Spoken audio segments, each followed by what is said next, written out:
नमस्कार दोस्तों, यहाँ पे एक लड़की है और जिसने अपनी ही सुपारी दी है।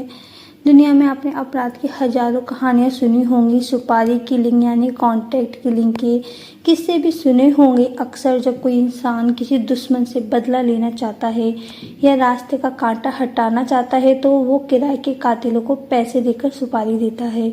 सुपारी शब्द की उत्पत्ति भी मुंबई के अंडरवर्ल्ड के उस दौर से जुड़ी है जब किसी काम की गारंटी के तौर पर पान की दुकान से सुपारी दी जाती थी। लेकिन क्या आपने कभी किसी ऐसी लड़की के बारे में सुना है जो खुद किसी कातिल से संपर्क करती है, जो खुद उस कातिल को पैसे देती है और कहती है कि मेरी सुपारी ले लो, मेरा कत्ल कर दो।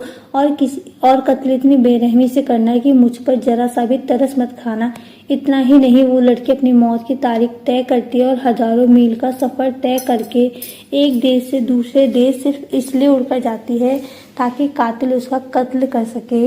यह कहानी किसी काल्पनिक फिल्म का प्लॉट नहीं बल्कि अमेरिका के फ्लोरिडा शहर में घटी एक सच्ची सनसनीखेज और रोंगटे खड़े कर देने वाली वारदात है।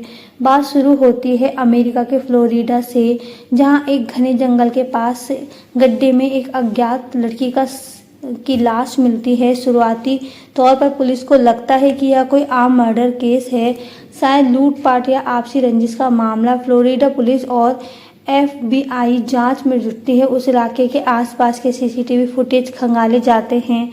फुटेज से एक संदिग्ध कार और उसके नंबर प्लेट का सुराग मिलता है। जब उस कार के नंबर प्लेट की पड़ताल की जाती है तो पता चलता है कि वह गाड़ी ड्वेन हॉल नाम के 52 वर्षीय शख्स की है, जो दूसरी तरफ ब्रिटेन के हैम्पशायर शहर से पुलिस को एक गुमशुदगी की रिपोर्ट मिलती है। 32 साल की एक बेहद खूबसूरत लड़की सोनिया एक्सेल्वी फ्लोरिडा घूमने गई थी और कई दिनों से लापता थी।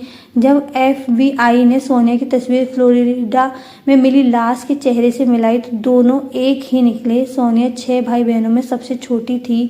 वह एक प्रतिभाशाली पियानो वादक थी, बहुत अच्छा गाती भी थी, लेकिन अंदर अंदर गहरे मानसिक तनाव और अवसाद से गुजर रही थी। सोनिया अपने तनाव से राहत पाने के लिए इंटरनेट की दुनिया में खोई रहती थी। लगभग 1-1.5 साल पहले ऑनलाइन चैट साइट पर सोनिया की मुलाकात अमेरिका के फ्लोरिडा शहर में रहने वाले ड्वेन हॉल से हुई। ड्वेन हॉल शादीशुदा था और एक साधारण जिंदगी जी रहा था। दोनों के बीच घंटों बातें होने लगी। वे अपनी जिंदगी की खुशियां, गम और परेशानी एक दूसरे से शेयर करते लगे।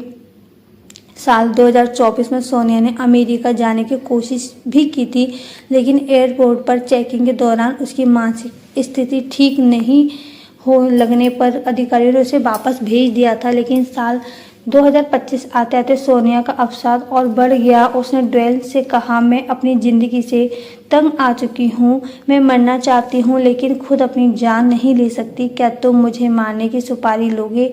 शुरुआत में ड्वेन को यह कोई मजाक लगा, लेकिन सोनिया सीरियस थी। इस बीच ड्वेन ने सोनिया से कहा कि उसे कुछ पैसों की ज़रूरत है। सोनिया ने हैम्पशायर से ही ड्वेन को $4,000 लगभग 3.5 लाख रुपए ट्रांसफ़र किए। पैसे भेजते वक्त सोनिया ने स्पष्ट चैट में लिखा, यह पैसा मैं तुम्हें किसी मदद के तौर पर नहीं बल्कि अपनी मौत की सुपारी के रूप में दे रही हूँ। 12 अक्टूबर 2025 को सोनिया अपने परिवार को यह कहकर फ्लोरिडा के लिए रवाना हुई कि वह एक हफ्ते की ट्रिप पर जा रही है। गैंसविले रीजनल एयरपोर्ट पर उतरते ही उसे रिसीव करने कोई और नहीं बल्कि ड्वेन हॉल अपनी कार लेकर पहुंचा था। सोनिया अमेरिका तो पहुंच गई, लेकिन उसके बाद उसका अपने परिवार से संपर्क टूट गया। 17 अक्टूबर को जंगल के एक गड्ढे से उसकी लाश बरामद हुई। पुलिस ने जब ड्वेन हॉल को हिरासत में लिया और उसके गैरेज की तलाशी ली तो वहां से खून से सनी एक हथौड़ी मिली।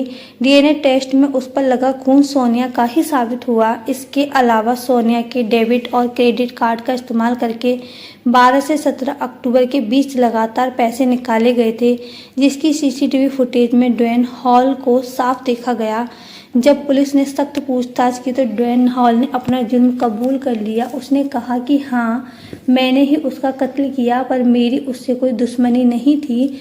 उसने खुद मुझे पैसे देकर कहा था कि मैं बेरहमी से उसका कत्ल कर दूं। जब पुलिस ने ड्वेन हॉल के लैपटॉप और मोबाइल की जांच की तो उसमें एक ऐसा वीडियो मिला जिसने जांच अधिकारियों के भी रोंगटे खड़े कर दिए।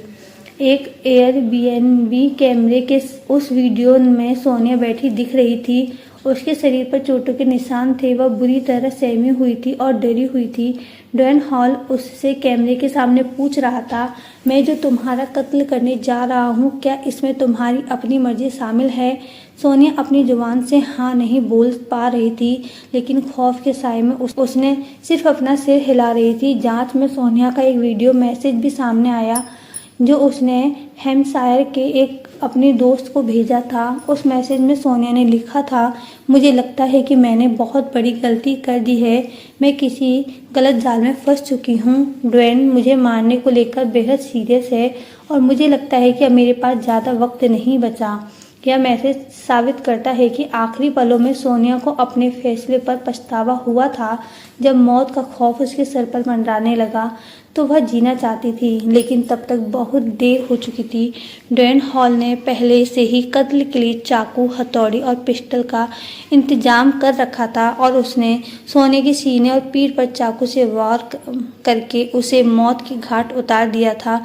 फ्लोरिडा पुलिस ने ड्वेन हॉल के खिलाफ फर्स्ट डिग्री मर्डर केस दर्ज करके उसे जेल भेज दिया। अदालत में यह मुकदमा अब बेहद पेचीदा मोड़ पर है। क्या इसे केवल एक संगीन कत्ल माना जाएगा या खुद अपनी सुपारी देने की अजीबोगरीब मिसाल? सोनिया को यह दास्तान हमें सोचने पर मजबूर करती है कि इंसान का मानसिक संतुलन डगमगाता है तो वह कैसे आत्मघाती और खौफनाक फैसले ले बैठता है। आज की इस कहानी में बस इतना ही।